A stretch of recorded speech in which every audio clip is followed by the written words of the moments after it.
we're trying to figure out what the state of the locker room is for the Jacksonville Jaguars in relation to their head coach, Doug Pederson. You're giving me an eye roll. Right there. Let's hear what Doug and Trevor had to say about this yesterday. First of all, both of them obviously asked about a report by Jordan Schultz that there's some dissension. I don't think it was necessarily stating that everyone in the locker room has, gloom and doom. It's over. The ship is sinking. You get these kind of stories when do. a team is the only winless team in the National Football League. For sure. So, Dylan, if we're ready, let's fire. Here's Doug Pederson's response to being asked as to whether or not he feels like he has lost the Jaguars locker room. Yeah, I would know. I talk to these guys every day. I see them every day. And no, I have not lost the locker room. I think these guys have done everything I've asked. They continue to play and practice hard and battle, and it's a good group. It's a good group. The right leaders in there, and they know what we need to do, and they're not making excuses for it, and I'm not going to make excuses, and we just got to go do it. All right, so quick follow-up, and then DiRocco will have you weigh in on this. This was asked to Trevor Lawrence as well, and this was his response. I mean, I shouldn't even have to. You got to do your job, so you got to ask it. But I shouldn't even have to answer it. I mean, not at all. I don't know where that's coming from, so I don't even want to really expand on something that's just not true. So, well, look, out of a locker room of 53 guys, practice squad, I'm not sure not everyone's happy all the time. Correct. Right? I mean, even Correct. if you're 4-0, you think you should be playing more, right? So there's always going to be some of that. But when you're 4-0, you keep your mouth shut, or else you're a malcontent, right? And it would not shock me if there are one or two guys going, yeah, I'm questioning some of the things that are going on because we're losing in all these different creative ways. But your general reaction, what prompted the eye roll from you? I don't doubt that the person had sources. Okay, I don't. But you basically just kind of said one of the things I was going to say is that, look, they're not. Is everybody happy? Is everybody in this room right now? Yeah, there are three of us in this room. Disgruntled with me. Yes. No, there are some guys that I'm sure are unhappy, but I've been in that locker room when it's a bad locker room and when things aren't going well. I've been in that locker room in 2018. I've been in that locker room in 2019. 20 and 21, we weren't, obviously, because of the COVID stuff. But I've been in there. In 16 it was bad. I know what it feels like when I'm in there from a media you feel the vibe. And it's not like that. And I spent yesterday talking to multiple players. And I was asking them, like, where's that coming from? Do you get a sense of any of this? And to a man, they all were like, no. Like, look, I asked one player about Doug's comment about, we on Sunday after the games, like we can't make the plays for them. We can call the plays, but we can't make the plays for them and stuff like that. And I know that sort of created a little bit of a firestorm.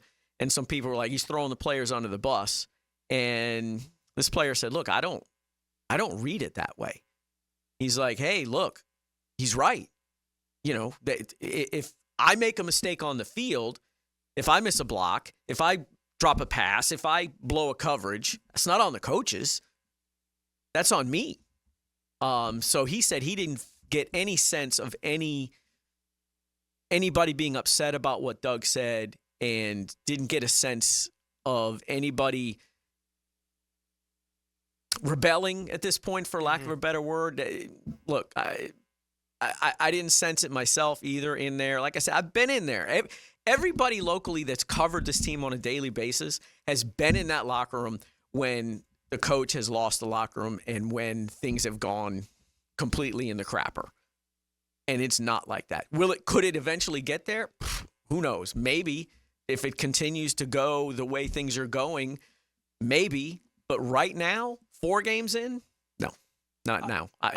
And again, I don't doubt the report that this person has sources that have told him that. And like I said, and like you said, there are a few guys here and there, I'm sure, that are unhappy and disgruntled. In any locker room. Yeah. Right. I do think, look, what Doug said on Sunday after the game, talking about players call the plays, players got to make the plays. I've heard him say that 10, 11 times.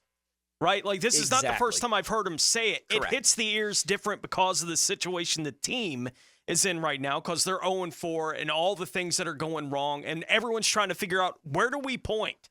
And the right demeanor now? he was in when he said it, which was the most pissed off. Right. Well, there's something annoyed, to it. Yeah, that he was. I've not seen it in my 12. This is my 12 seasons. I've not had a coach be that annoyed, pissy, angry, whatever you want to call it, after a game than Doug was. I do think we're at a point with the team right now where I agree with you. I'm not surprised that the locker room's going, I don't know what they're talking about, lose the locker room at this point in time.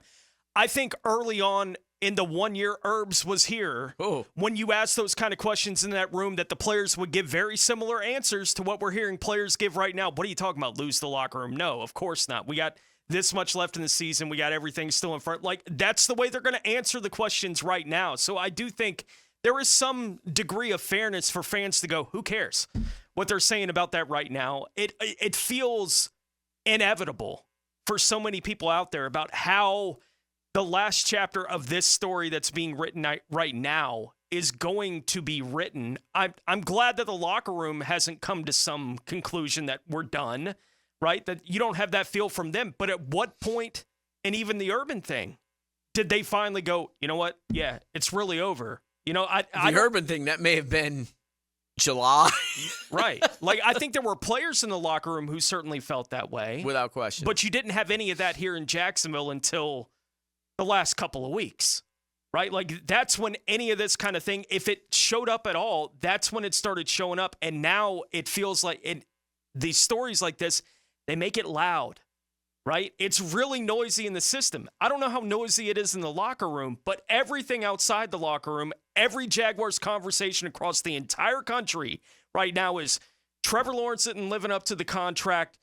Nobody in the locker room likes the coach. That's every conversation that's happening about the Jacksonville Jaguars right now. The locker room has to figure out their own way to handle that. If they had gotten, if all 4 losses were like Buffalo, where they were out of that game early, Sure. That's a different story. But, you know, this sounds, you know, homery here, but look, they could have won they could have won 3 of the 4. They could have. Okay. They could have won 3 of the 4. And I think that's what they're sitting there going in the locker room. I know that's what they're saying in the locker room. Look, we were close in those 3 games. We should have won those games. We all did stupid crap that cost us games. You can point to various mistakes that they made. Do the coaches bear some of that blame? Absolutely. Absolutely. But the players all sit there and they watch the film. They watch the film Monday. They know. We those of us watch the game. Sheriff makes the block, they probably win on Sunday. If Etienne doesn't fumble, they probably win against Miami. If Dearness lines up correctly, they probably beat Cleveland. You know what I mean? Like, if this player doesn't make this mistake, and if the players weren't being put in position to be successful and make plays, then I think there would be a bigger problem from the players' perspective about the coaching staff at this point. Now, again, could we get there in a month? And you're asking me this question, and I'm like, ooh, it's bad in there. Absolutely. But we'll have to see what it is in a month. Hey, Mia here, and thanks so much for watching 1010XL Jaguars. For even more coverage of the Big Cats, be sure to subscribe to 1010XL Jaguars.